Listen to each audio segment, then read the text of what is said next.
আপনারা কি শুনেছেন একটি শিশু ভগবানকে আপন করে নিয়েছিল? একজন নারী ভক্ত বৃন্দাবন থেকে বিহারীজিকে নিয়ে নিজের বাড়িতে এলেন। তখন গোলু ঘরে ঢুকে মাকে জিজ্ঞেস করল, মা, এ কে?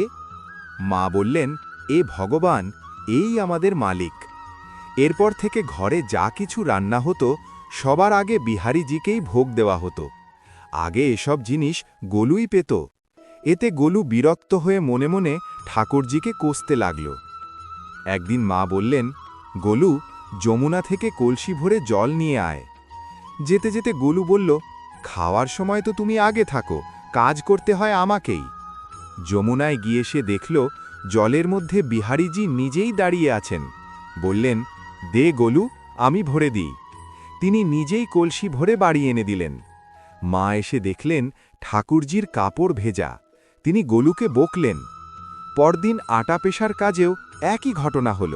মা আবার রাগ করলেন, কিন্তু গোলু শপথ করে বলল সে কিছুই করেনি। একদিন গোলু মাকে জঙ্গল থেকে কাঠ আনতে পাঠালেন। পরে তাড়াতাড়ি ফিরে এসে দেখলেন বিহারীজি নেই। বাইরে গিয়ে দেখলেন ঠাকুরজি নিজেই কাঠ বহন করছেন। মা কেঁদে বললেন, আপনি আমার কাজ কেন করছেন? বিহারীজি হাসলেন, তোমার ছেলে আমাদের আপন করে নিয়েছে, আর যে আমাদের আপন করে নেয় আমরা তারই হয়ে যাই।